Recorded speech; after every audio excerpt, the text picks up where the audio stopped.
What's up, YouTube? It's Tyler Knight. You tuned in Tyler's Life. Today I'm going to be doing something different. I'm not reacting to something. Well, I'm reacting to comments. That's what I'm doing. I'm reacting to comments, Larry Bird comments.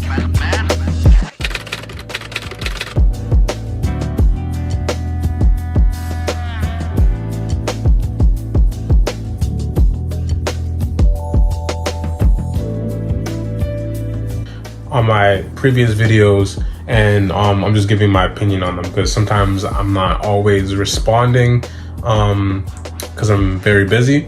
So I'm just gonna read the comments. After this, I'll probably reply to a lot more, but I'm just gonna react to the comments, give my opinion. Yeah, because I see a lot of interesting comments. So yeah, we're about to get into it.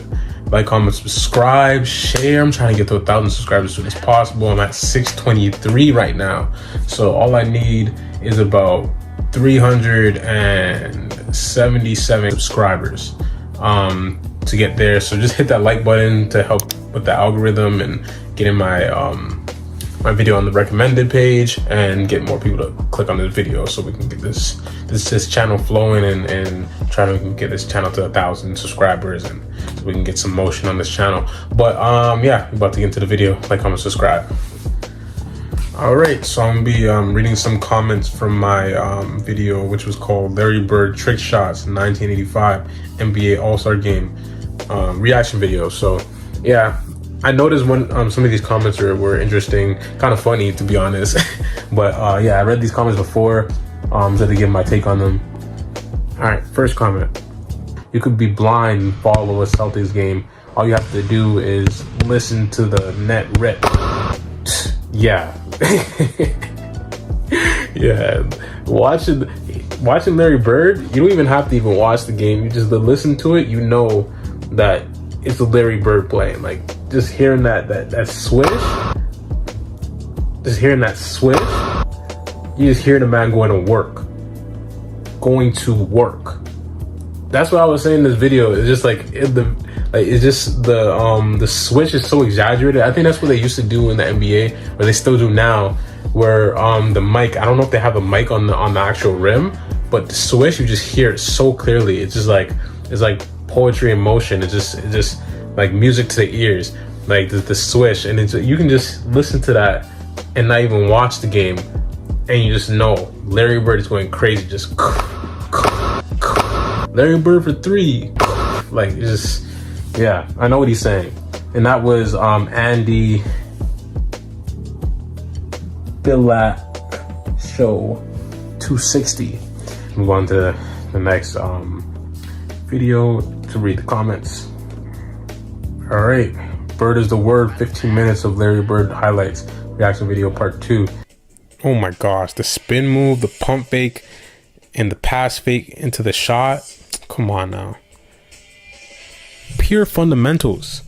So we're gonna read some of these comments. Thanks for sharing your reactions with us and for the prayer. Larry Bird's career is maybe considered short because we just wish there was more. He is so much fun to watch. Amazing all-around complete basketball player. Yeah, so yeah, he's an all-around complete basketball player, and you're welcome for the prayer.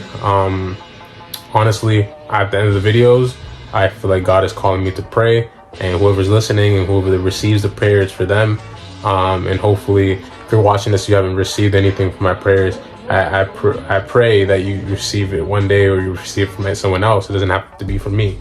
So yeah, that's honestly my main goal. All right, next comment. The fact that Larry Bird was ambidextrous made it that much more unfair to the rest of the league. I think he wrote left-handed. What an advantage. He used his left hand without hesitation. If you can turn either way in the paint effectively, it's almost impossible to guard. Don't have to be quick, although I think Larry was much quicker than people realize. Ask all the guys who were left laying on the floor. Yeah. Yeah, ask all the guys left laying on the floor. That's the comment. That's yeah, that's the one right there. I said in the other video, I didn't say he was quicker than most people would realize, but I did say his footwork is what allowed players to look silly, and what allowed him to make players look silly. When he would like step one way and then cross the other way, or jab step one way and it's like a quick jab step, and he makes the player believe that he's gonna go that way, goes a nice way, and he's having players on the floor. But yeah, he is pretty quick. Like, he's very agile in a way, and he's low-key quick, I would say. Even though he's not quick, he's low-key, like, in certain aspects of the game. Like the jab step, his jab step is quick.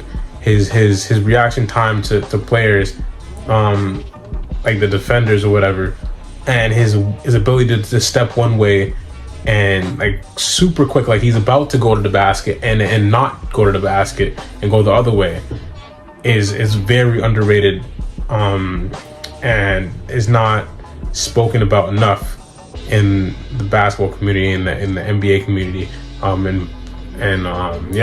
and just commentators in general. They don't talk about that aspect of his game. They just say he's a great player, the great Larry Bird, but they don't talk about his footwork as much as I think people should, or commentators should. So yeah, or analysts should. But yeah, that's a great comment. It's very true. That's just all facts. All facts. No fiction, all facts. Okay, yeah, and there's another thing. I think he's adding on to what I was saying. This is DW Reed 9100, and great point about the handle. It didn't always look super clean, but he was effective, and it matched with the footwork and the movement. He didn't care how he looked doing it. Big difference from today's players, I think. That's so true, because it's the fundamentals. If you're gonna cross one way, if you're gonna try to cross over, you have to step one way to make the defender believe you're going that way and cross back. Larry Bird was so effective at that. He was very effective, and his timing was impeccable when it came to that, and his footwork and his ball handling skills, his ball handling skills were just worked simultaneously. So it's like he was just that good at being fundamentally sound. So that's why his handle worked in the NBA, because his footwork matched. But he's not going to be seen as the best ball handler, because it's not the prettiest thing to watch. Even though when I watch it, I'm like, this guy is cooking these people. He's crossing these people over. But just because it's like he's Larry Bird and he's not as flashy as guys like Kyrie Irving or Stephen Curry, we're not going to see him as a good ball handler. But to be honest, he was good enough, and he was a really good ball handler for what people would think, and they're like, you know what I'm saying? Like, he's a better ball handler than what anybody else would think. If you're just a casual to watching basketball and being a student of the game. So yeah, Larry Bird's handles are very underrated, and his ability to shift people one way. Yeah, he's probably one of the shiftiest players. I'm not gonna lie.